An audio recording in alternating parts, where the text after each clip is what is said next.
Fellas, you know Degree Cool Rush deodorant, right? Well, last year they changed the formula, and guys were mad about it. One dude even started a petition. So guess what? Degree heard us, admitted they messed up, and brought the original Cool Rush scent back exactly how it was. And it's in Walmart, Target, and other stores now for under $4. So grab some and remember why its cool, crisp, and fresh scent made it the #1 men's antiperspirant for the last decade. Degree Cool Rush is back, and it smells like victory for all of us.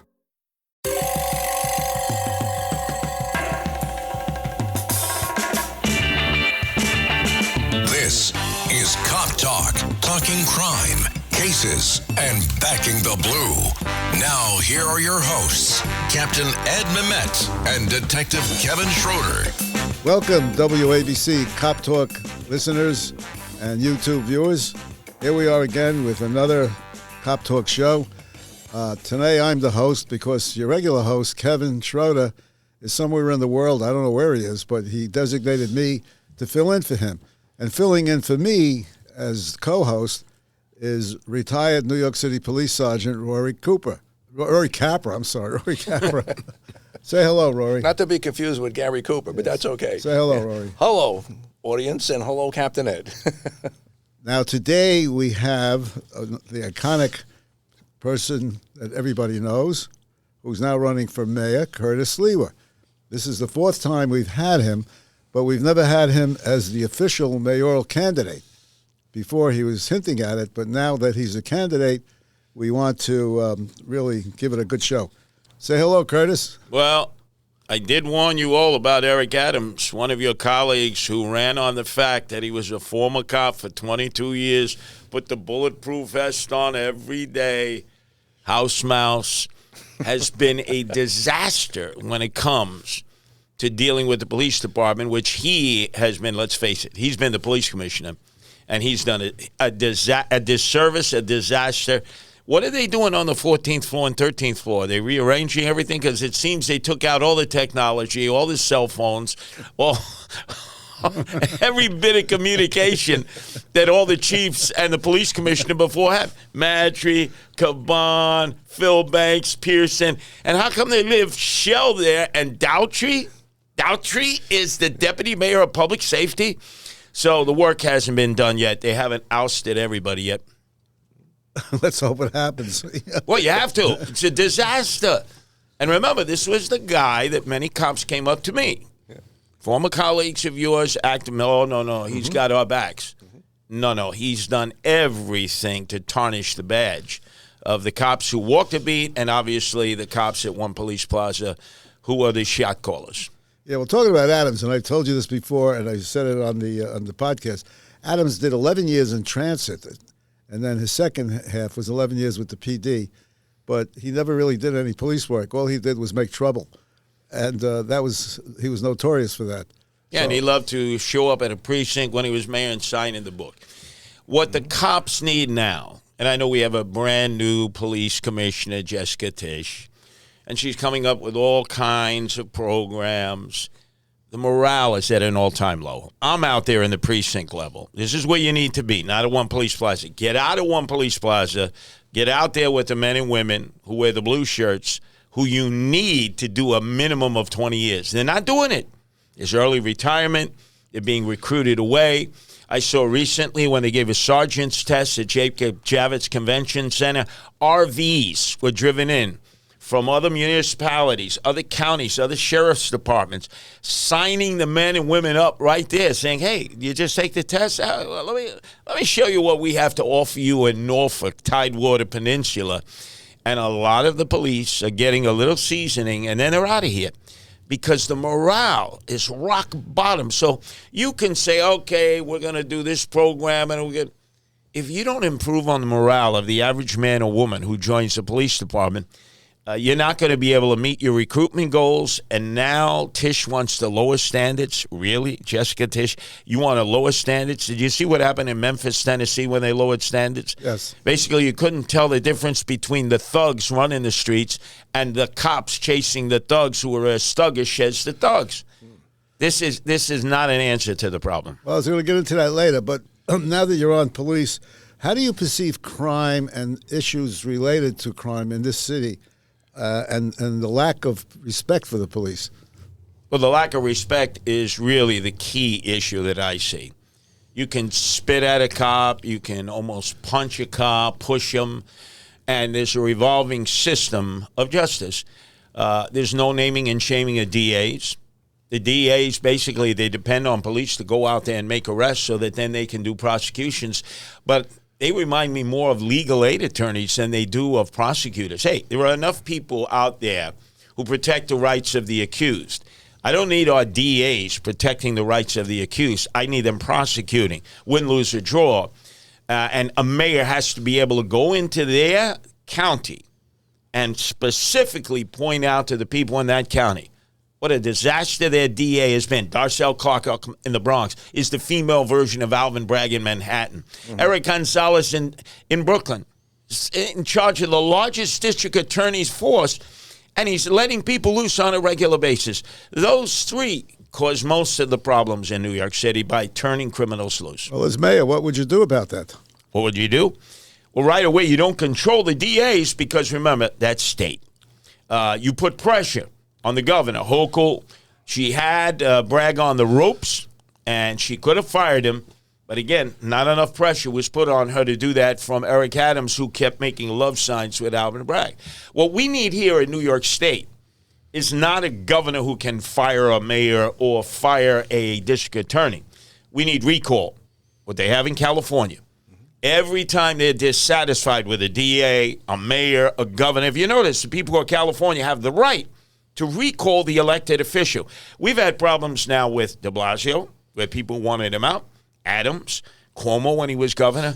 Why don't we just have recall? We keep it out of the hands of the politicians and judges and let the people decide. If you can get enough signatures to call for a recall, you can actually end up stripping that person of their authority and voting somebody in. So as mayor, would you push for that? Absolutely. The other thing I push for is charter revision.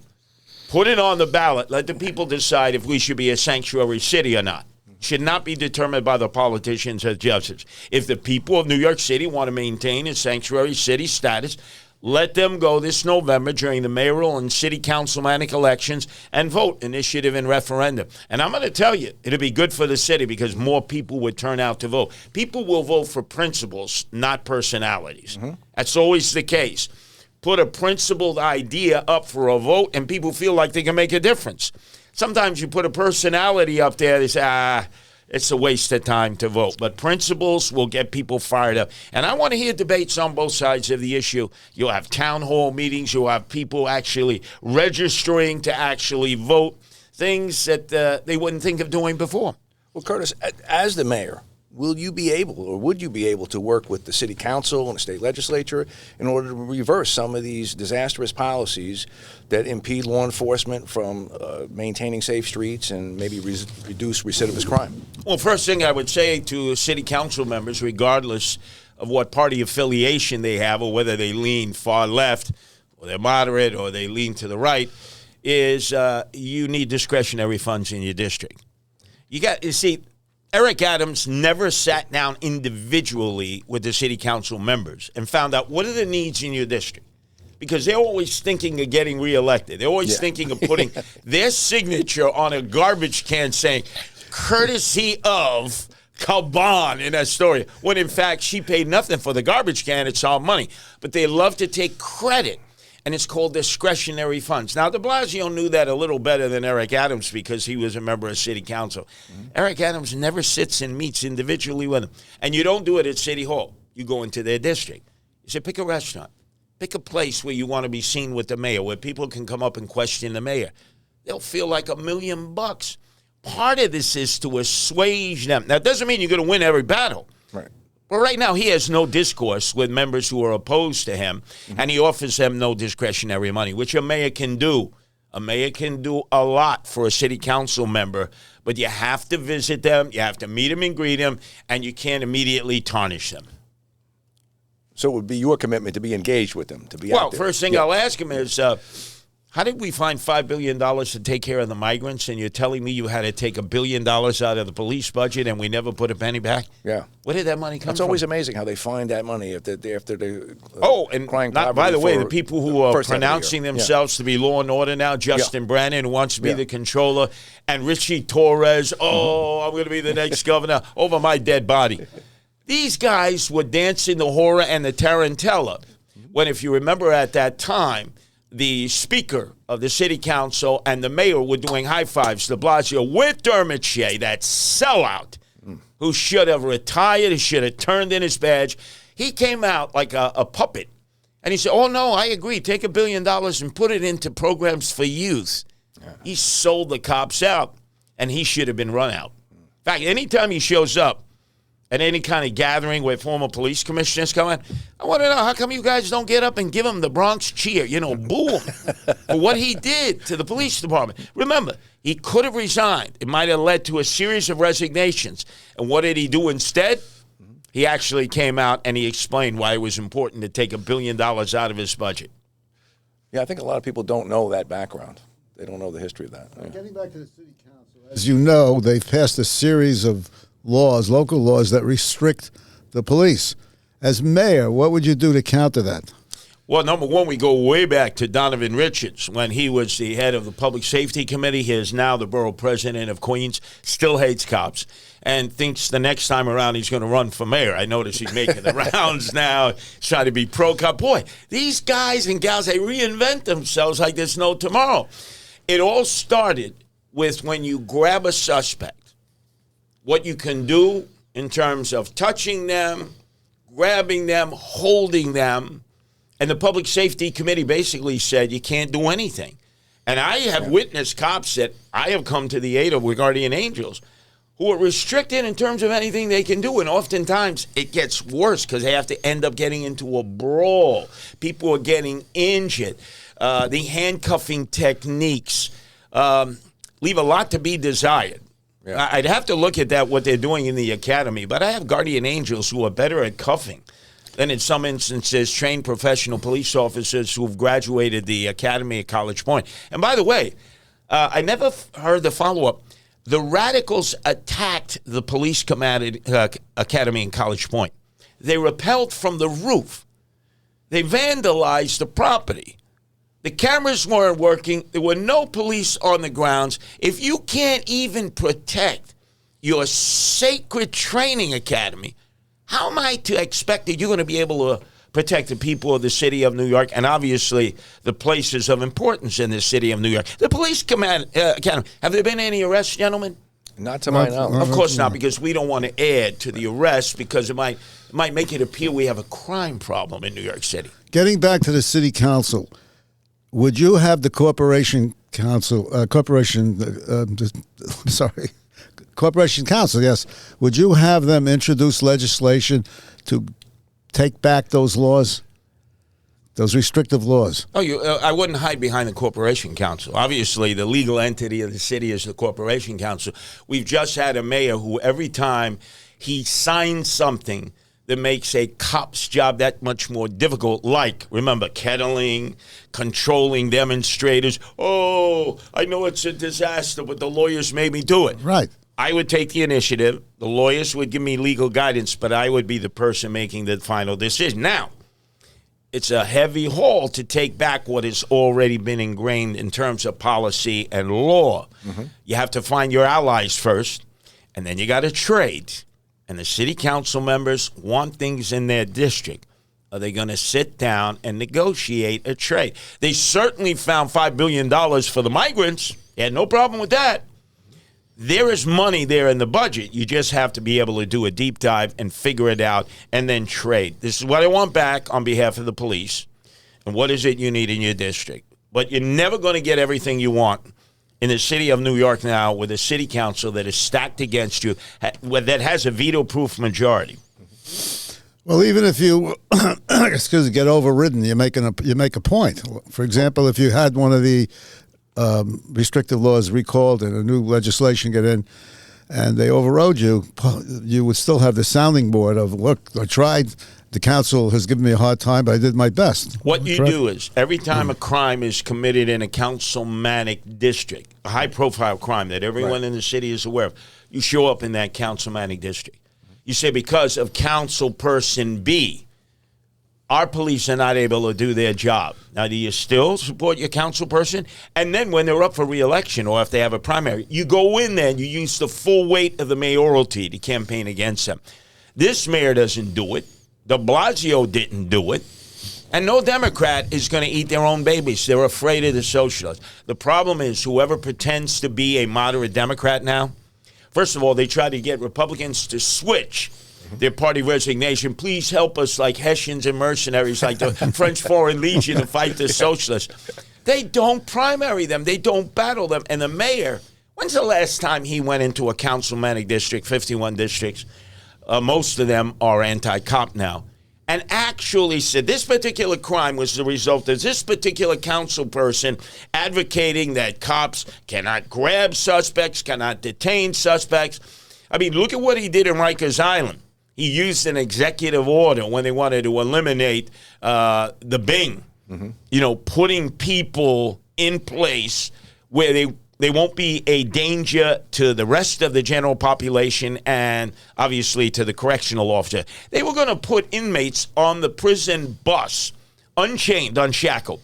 Can you imagine what that would be like, transporting 18, let's say, young men who had to go to court on that morning with no chains, no shackles, yet the mayor issued an executive order to prevent that. So he knows when to issue an executive order. He should be issuing an executive order to put ICE on Rikers Island, because that's where you can immediately grab those who shouldn't have been here to begin with, who've already been accused of committing crimes, and maybe through due process, you'll be able to deport them because you found out that they actually committed the crime, and they either need to do time here and then deport them or immediately deport them, depending on the seriousness of the crime.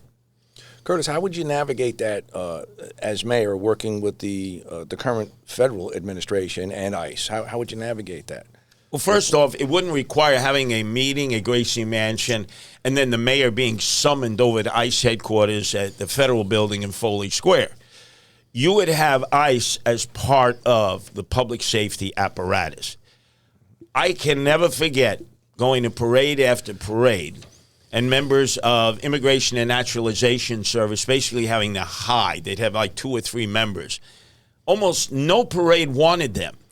Other law enforcement didn't even want to be associated with ICE. I would make sure that everybody works together and blends together. Now, if ICE is wrong and they've detained somebody that shouldn't have been detained, then you sit down and you say, hey, did we really have to go after this pizza delivery guy because, he had a driving problem, and he's been here 18 years. He's raised his family. Do we really want to break up the family?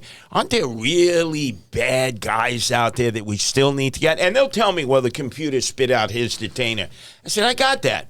But this should not be by computer alone. It should be by common sense.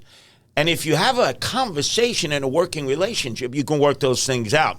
But if you're going to call ICE thugs like Andrew Cuomo, how are you going to get cooperation of men and women who every day put on bulletproof vests and risk their life to detain individuals and send them back to their country of origin who've either committed crimes here or serious crimes in their country of origin, but they were never vetted out at the border? I mean, how could you even consider electing a guy named Cuomo who called ICE thugs when they helped go out, catch MS-13, and deport them back to El Salvador? Well, since Cuomo is going to be most likely your primary enemy, he's done a lot of other things. For example, he appointed 11 of the parole board members. And then when he was asked, about them, he said there's nothing he could do about removing them, which is nonsense. And now I recently read that there's going to be 44 released cop killers, number 44 in the last few years. What does he do about it? Nothing. Most of them are holdovers from his administration. Remember, he fled, fearing impeachment by his own Democrats, indictment by the Attorney General. He fled like Napoleon to the island of Elba to plan his return. And he wants to whitewash all that. In fact, he was so hell-bent on turning loose cop killers. He did 4 in 3 months. Yes. And he certainly controls the parole board. And he's upset at any of his members, he could replace them. So he actually was encouraging that. Because remember, he wanted to run for president. This is all about political posturing. So he went all the way to the left. Qualified immunity. That's what every cop needs. Do you know we're paying $25 million of his legal bills for the women that have charged him with sexual harassment, including a New York State female trooper who's now part of Hochul's protective division? With $25 million. And why? Because he has qualified immunity. Yet he led the effort, along with Biaggi's granddaughter, in the state Senate to strip cops of qualified immunity. The people who need it the most, because they're dealing with the public on an everyday basis. Yet he says, why are you complaining of the $25 million you're paying for my legal defense fund? Because you should be paying for it, Cuomo. You're the perv. 13 people who work for you, and all of them are lying and making this up. Reminds me of Timothy Pearson. Remember, he had 4 charges of sexual harassment. Every time he met with females in the police department, there had to be a male monitor in the room to make sure he wasn't perving on. Is that what we're going to have if Cuomo is the mayor? You need to have a monitor in the room every time he's meeting with a female? I mean, think about these ramifications. Maybe the governor will appoint a special monitor. Or Tish James. Hey, maybe she should be his special monitor. Speaking of qualified immunity, not only did the state take that away from the local cops, but the city council picked up on it. So you have 2 governmental agencies that have removed the defense of qualified immunity. I hope that you would try to get that restored. Well, of course, because I would say to everyone, and once I'm sworn in, I am removing the qualified immunity from myself and from all of you. Judges, elected officials, members of the bureaucracy. How can we be protected when the people who protect us on the front lines have no qualified immunity, including I would take from them their security details. If they hate cops, why are we paying for cops to protect them? Let them protect themselves. Jumaane Williams is an example. Not only Jumaane Williams, but Brad Lander, all of them. I mean, all of them. Come on, think of it, the sanctimonious hypocrisy. They want protection. God forbid somebody comes up and gives them grief. Right away, they call for 5-0. The police, please, deal with them. But should it happen to an average everyday person or a cop? No. You have no qualified immunity. None. You're on your own. And that's why you have such a dearth of recruits. In the past, when I was growing up, the way that a lot of cops would rise through the ranks is the father would then pass it on to his children. You really should get involved in police work. I don't think I've ever run across a time when I'm running across more fathers and mothers who are suggesting to their children and grandchildren that they don't seek a police career opportunity because they'll have no protections and they'll be frustrated and they'll probably want to leave before they hit the 20-year mark.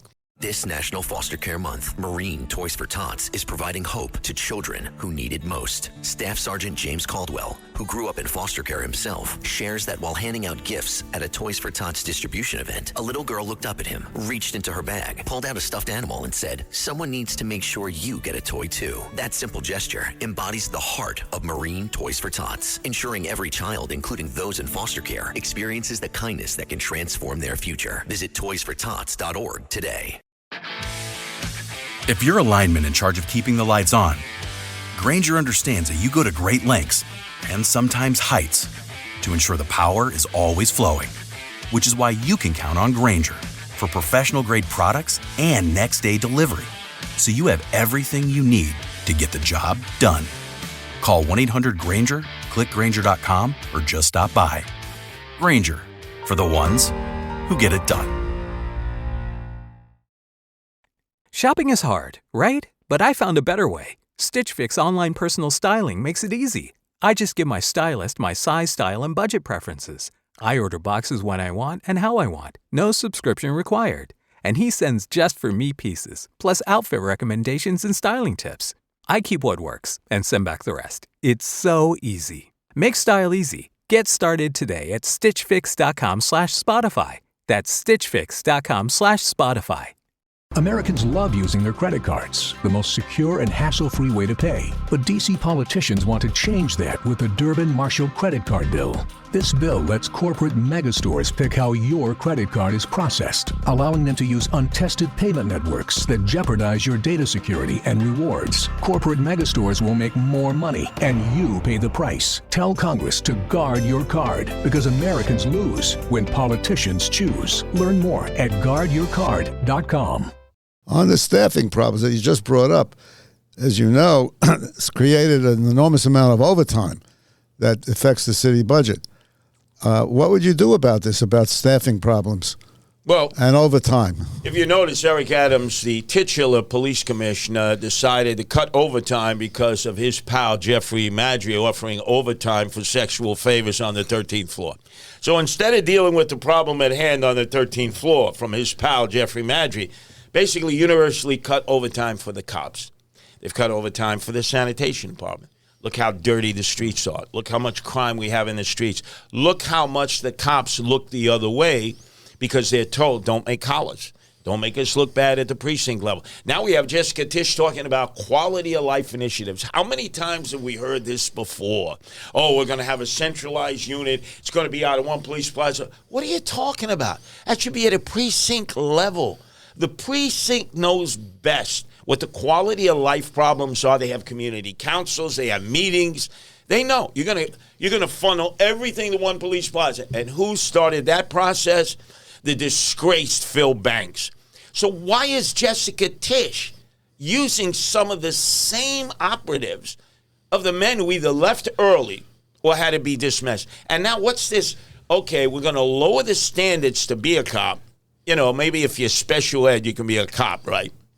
But you got to be able to run on time the 1.5 mile route. It's sort of like, okay, physically we're going to make sure your muscles are intact, but the most important muscle, your brain, we don't care if you don't have the education to deal with a very complex situation. Now, it wasn't like when I was a kid and the cops could easily deal with those problems with a high school education, with military service as a supplement, or even a GED. You know, I knew guys who went to 600 high school, which are troublemakers who ended up becoming cops, because back then you didn't need to know all you have to know today to be a police officer. It's a much more sophisticated position now with all the nuances that are involved. Yes, that's very true, especially with the law. You know, the law is constantly changing, and you really have to be able to intellectually discern differences in various degrees and what constitutes what. And well, I mean, when you guys were cops, you know, you turn in your day book, right? Mm-hmm. And your sergeant would say, your handwriting sucks. You must have gone to public school. I can't even read whatever you did. They like the Catholic school guys because they print so well. You could read their printing at an eye chart at the Department of Motor Vehicles. Now everything's on the phone. I would take the phones away. You cannot have police officers out there, as I see always, their eyes are glued to the phone. For whatever reason. I know they're not all dealing with, writing reports and getting commands from the precinct. They're sexting and they're texting like any young people would do with high levels of testosterone and estrogen. Take the phones away. It is an incumbent to them doing their job, and the public sees that all the time. Public passes them all the time, and they see that their faces are in their phones. It's a bad look. And the hats got to go back on the head, the caps. That would be like me telling the guardian angels, take your berets off. You got guys out there and gals, I can't even spot them in a crowd. Never mind the fact that they're so small, I need an electronic microscope to see them. But they don't wear their sock caps. What about the good old-fashioned police cap? Put it on your head, that's where it belongs. So in a situation, I know you're a cop. I never know that there are cops either on a platform or in the streets unless they're this close to me. The regulations and the standards have just been thrown out the door. And as a result, I see cops that have no pride. You see their shoulders are hunched over like this, where they're proud to be a cop. It's like, let me just get through 8 hours. Let me bury my head in the phone and stand in the corner. That's not what being a cop is. You want to motivate them to go out there and make a difference. And I would tell them, at the precinct level, not just at their graduation with their parents and friends and act like, I said, look, you go out there, you do your job. We got your back. Corporation Counsel has your back. But if you went beyond the gray area, then there's a price you got to pay. You know the difference between what you can do and what you can't do. But when you do things the right way for the right reason, this mayor has your back, because nobody has been out in the streets longer than Curtis Sliwa. And as much as some people like Jessica Tisch, not my cup of tea. Come on. What streets has she been on? She's walked a beat from the Metropolitan Museum to her townhouse between Bloomberg and Spitzer.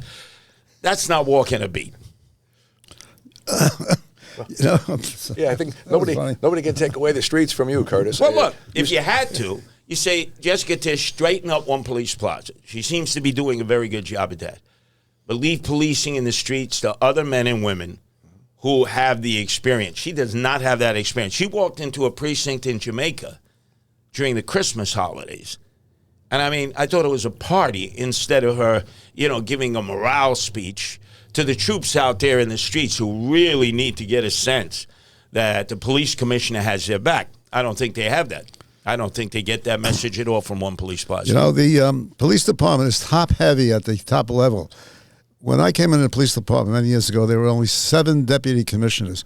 Now there's twice the number, and many of them are really useless. Would you encourage the commissioner to get rid of them? Oh, absolutely. There are too many white shirts. Sometimes there's so many white shirts there, I'm like, I need to put sunglasses on. It's like, what do all these white shirts do? But when I'm out there actually taking the subways, walking the streets, and in the parks, I see the blue shirts. I almost never see the supervisors, the white shirts. You need to have that supervision out there. It keeps the cops honest. If the cops know that the supervisor is not coming by, it's a human tendency to slack off. It's just a human tendency. Well, I'm talking about the deputy commissioners. Now, Adams has appointed many more than is necessary. The money that goes to their salaries could be used for the working cops. That's what I'm talking about. Well, also, we got to start with this deputy mayor of public safety. The last person to have that before Adams was David Dinkins. I rest my case. That was Judge Mullen. Rudy comes in, he eliminates that position, crime drops precipitously, and then Ray Kelly kept it going down under Bloomberg. They didn't have deputy mayors of public safety. That is basically a no-show job. What do you need a deputy mayor of public safety? You got a police commissioner, got a fire commissioner, you got OEM, right? You got people already in charge. What do you need a deputy mayor of public safety for other than to basically cover up problems that you as the mayor should really be dealing with yourself? That's correct. But traditionally, the commissioners reported directly to the mayor. And I think there's no more important connection between the mayor and the police department than direct contact. Maybe that's why Eric Adams speaks in the third person. Eric, because he's the mayor. And he's also the titular police commissioner, so you can imagine what that conversation is. Look at Keyshawn Sewell, told you are to report to the deputy mayor of public safety, the corrupt one, and then Pearson at the end of the week. Before you can make any decisions, Banks and Pearson.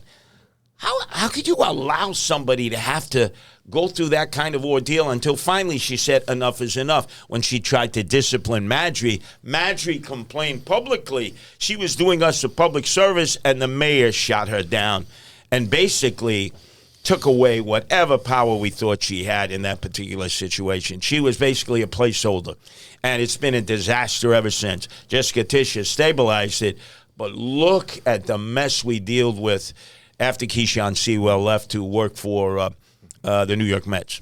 So you would eliminate that position and have all the agency heads, the commissioners, then report directly to you. There's no point. You're in charge. Mm-hmm. If I have a problem with what you're doing, I'm going to meet with you privately. There's going to be nothing done publicly. Mm-hmm. Any of these public pronouncements and statements of peace, love, and happiness when you're really having problems need to be dealt with behind closed doors. And if you're not happy with the person, you get a new person. It's that simple. Curtis, on another level, a large number of police officers were fired for not getting the vaccine, the COVID vaccine. Would you bring them back? Absolutely. I marched with them across the Brooklyn Bridge when I was running the first time. There were 4,000 at that time. Not just cops, firefighters, healthcare workers, sanitation workers, teachers. And they had to make a decision because de Blasio had imposed that. Now, Eric Adams didn't have to carry that on. That came on at the end of really Bill de Blasio's regime over the 8 years. Eric Adams could have immediately said, we're not doing that. We're hiring everybody back with back pay and benefits. The same people that we were applauding at the outset of COVID and coronavirus. Remember, at 7 o'clock every night, hey, heroes, we turned to zeros. And about 400 of them had their lives destroyed. And we claim we don't have enough personnel. So why aren't we bringing them back with an apology at City Hall done by the mayor on behalf of all the agencies with back pay and, most importantly, benefits with an opportunity to continue on in this career if they want, or if they no longer want it, at least give them the back pay and the benefits that they were entitled to, and a public apology, which is something that public officials almost never do. Never. I've never heard Trump apologize. I've never heard Cuomo apologize. I've never heard Adams apologize. My life has been full of apologies. I know how to apologize. It actually helps. When you mess up, you need to fess up. People will have more respect for you that way. Curtis, beyond crime for a moment, do you see other problems across the city that you would be potentially, as mayor, looking to address to make the city a more prosperous and a more vibrant city? Yeah, systemic. They talk about the need for housing. I said to myself, now wait a second. When I was a kid, 1960, you had about 8.1 million people living in the city. Think about 8 million. Mm-hmm. Was plenty of housing, right? Now they say there's about 8.5 million with the migrants, probably about 9 million. Now there's no more housing. Well, guess what? That's really not the case.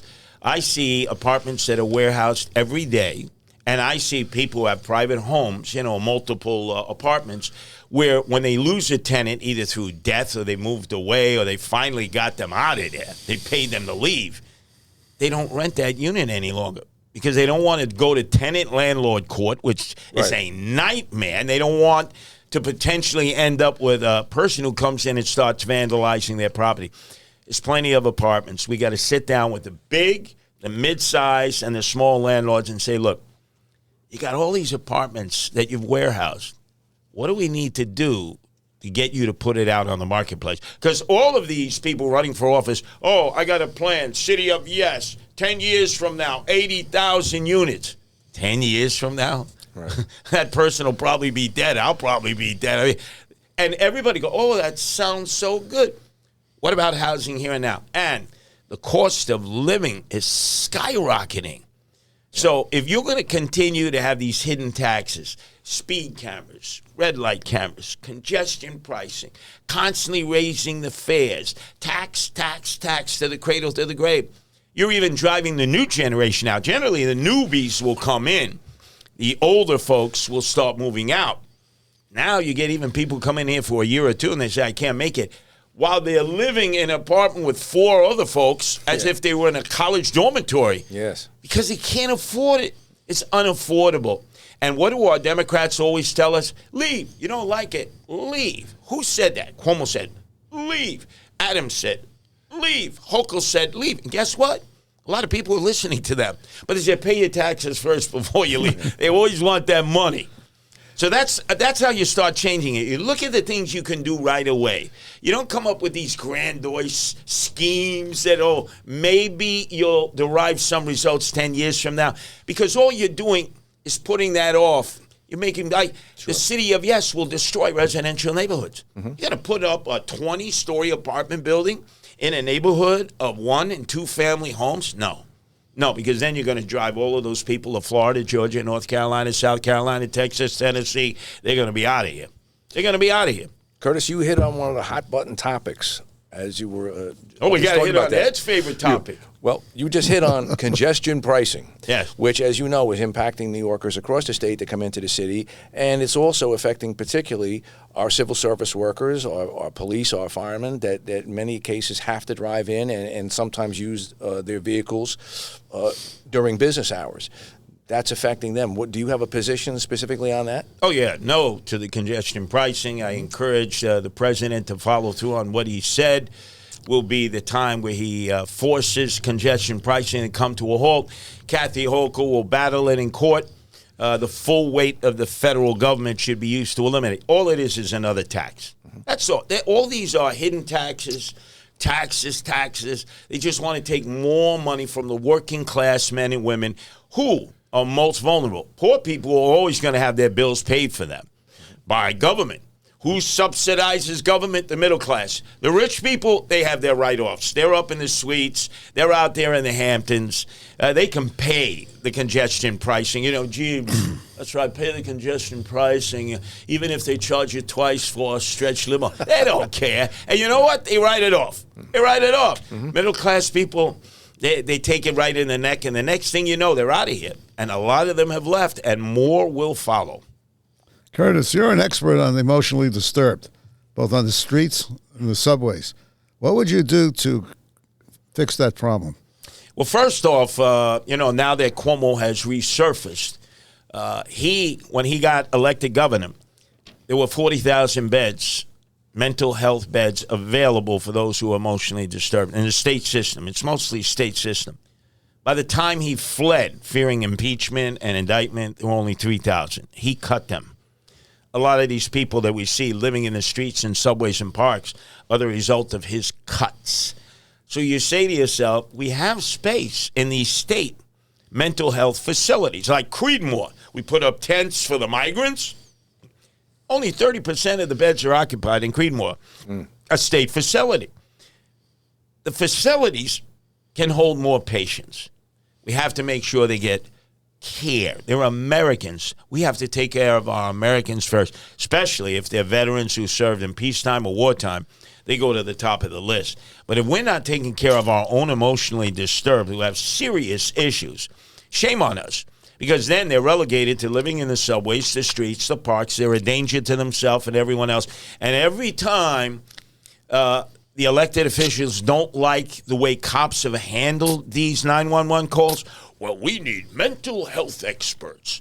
We need nurses and doctors to go on 911 calls. This was supposed to be what Thrive did when Bill de Blasio gave $1.5 billion to his wife, Charlene, to implement this over 5 years. Did you ever see one mental health team put together of doctors or mental health care nurses? I never saw them out in the streets or in the subways. So I guess the cops are supposed to wait there until they decide to put this program together. They've been talking about it now for 13 years. And where's the money? Well, we know the money's disappeared. Figure banks in the Cayman Islands, Panama, Switzerland. But whenever you have a one-party system, even if it were all Republicans, you're not going to investigate your own. That's why you need to have a good two-party system. First thing I would demand with subpoena power is, where did the $1.5 billion go? I haven't heard one person say, in the throes of my depression, when Thrive was active, I picked up a telephone, and, one of their outreach persons really kept me from doing something I might have regretted. I haven't heard one testimonial, not one, for $1.5 billion, which has made Bill de Blasio and his grifter wife, Charlene, very wealthy. That's why they stay married legally, even though they're not married, for the purposes that when they do get brought into court, they won't have to testify against one another. Maybe we need a Doge. Department of Education, $36 billion budget. That's 1/3 of all the monies that we spend in the city of New York. Can anybody tell us that the children are getting the results of those monies in terms of learning and what they're able to do in the testing? And why are teachers still having to reach in their pockets, even now with $36 billion in the budget, and pay for supplies for their school children? That's an outrage. Right. And then remember, another bank's part of the bank's crime family. That chancellor did nothing to correct that. In fact, all these no-show jobs at the Department of Education, including, oh, that's right, his boo, Eric Adams' boo, lives in apartment 22H in Fort Lee, who never showed up for a job in 2.5 years and got paid about $250,000 by the Department of Education. I'd like to know how many people there are making money because of political patronage with no-show jobs. Well, Rory has a point. Maybe we do need a Doge. You know, the Office of Management and Budget in the city of New York is supposed to monitor the expenses. But, things are wild. Would you create such a commission to investigate or oversee these agencies that are spending like crazy? I wouldn't do it with Elon Musk, that's for sure. I think you do it agency by agency. Well, the moment you call it Doge or you use Elon Musk tactics, you're going to turn the city against you. Remember, this is not a red city. This is a city. Many instances that hates Trump. He only got 30% of the vote in the city. He did great in New York State. He got 42%, and obviously he swept the country.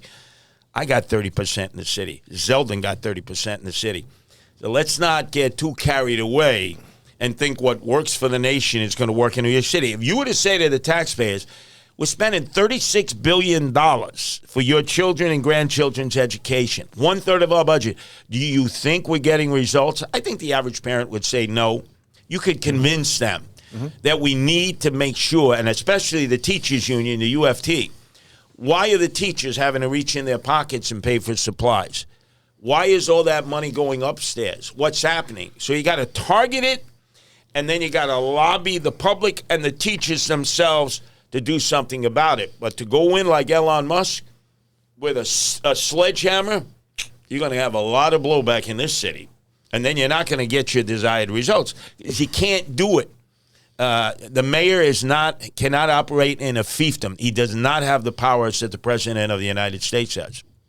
There's another area that I wanted to bring up. It has nothing to do with police work, but you're aware that there are 250,000 retirees from the city of New York, and they traditionally received traditional Medicare in retirement, including myself. And the city has decided to take that away from them and put them in a managed care program. And Adams went along with it. And you're familiar with the problem. Oh, I am, because you're the one who informed me the last time I ran. And Adams championed that, no, we're not going to do what the UFT did and go to Aetna. Remember, it was all an Aetna thing. Even the UFT left that plan. Now, you would think, stubborn Eric Adams, why is he sticking with it when the very union that he said we should be doing what the UFT is doing has obviously said it didn't work out for our membership? So if you made a deal with union members about their health care post their service to the city, then you need to fulfill that. Again, I asked the question, if we can't do that, how did we find $5 billion for migrants? Where did they find that money? You see, they were able to find that money, and I know they weren't looking through the couches, for loose change. $5 billion, and we're not on the cusp of bankruptcy. They can find the money when they want to. But I think in this case, you got to wonder, what was Aetna doing in order to get all that business? Follow the money. Wherever there are contracts, especially in the Adams administration, there's always been kickbacks. And, there's a lawsuit going. There's been multiple rulings, and there's appeals. The city's appealing.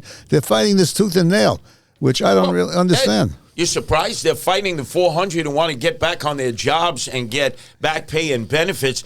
And Eric Adams always blames the lawyers, the corporation counsel. You're in charge. You tell the lawyers what to do. They counsel you. They give you advice. But ultimately, it's the mayor who makes the decision. Can you imagine Donald Trump saying, the lawyers advised me not to do that?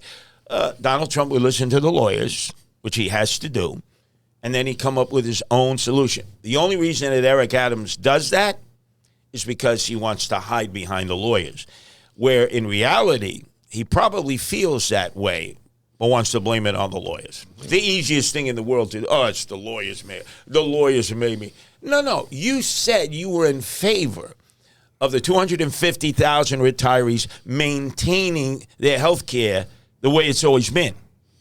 Then, once you got elected, then you decided, we're going to do it the way the UFT does it with Aetna. Then the UFT, Chairman Mogul, said, it's not working for us. We're going back to the old way. And you still said, no, we're going to fight it in court.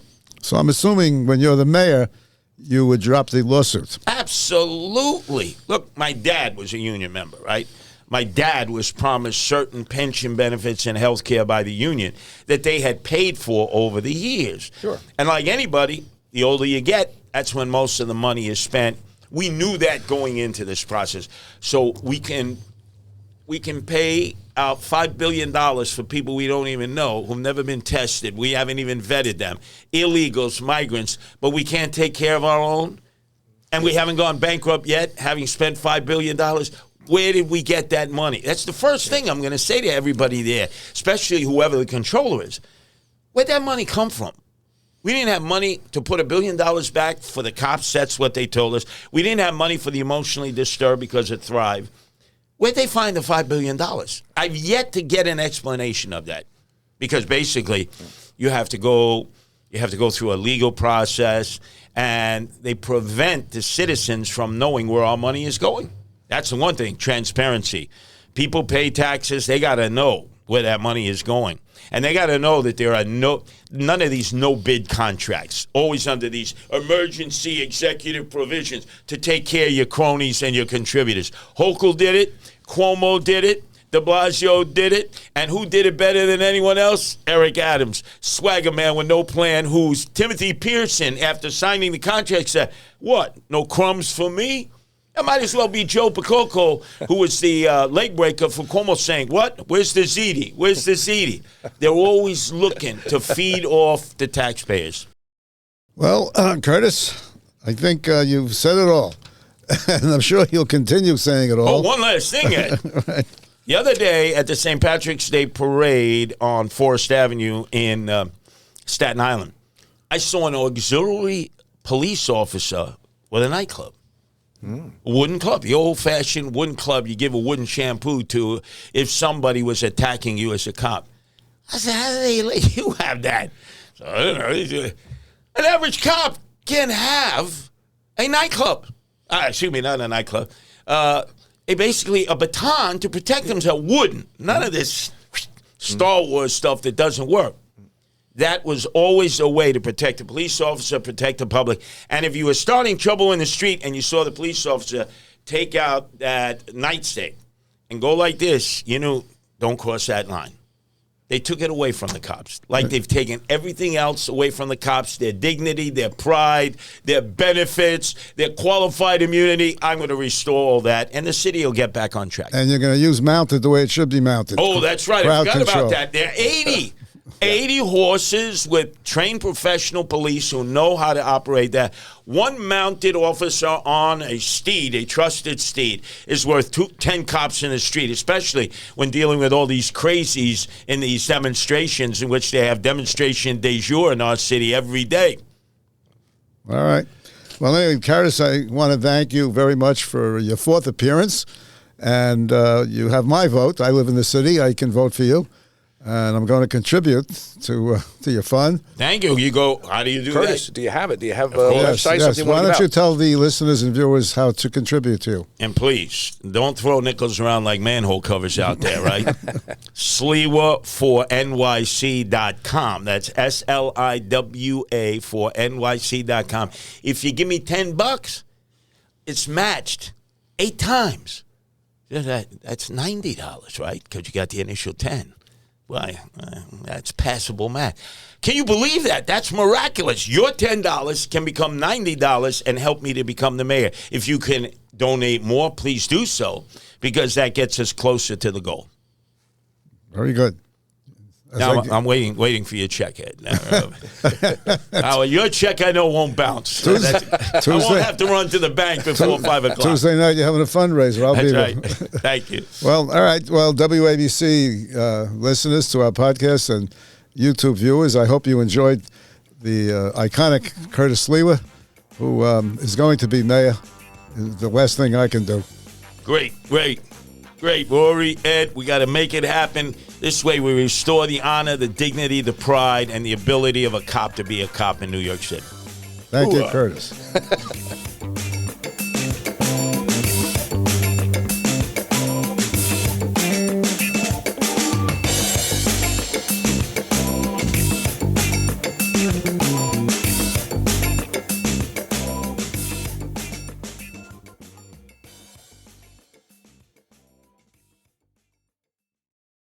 Hello, folks. Larry Kudlow here. Pay attention, because China is leading the largest anti-American alliance since World War II. One that's already dumped U.S. bonds, grabbed 43 million acres of our farmland, and is plotting to dethrone the dollar. That's why IRA and 401k savers are protecting their savings with gold. Please go to freegoldguide.com/Kudlow or just call 800-621-3908 for your free gold guide on how to protect your wealth with gold 100% tax-free.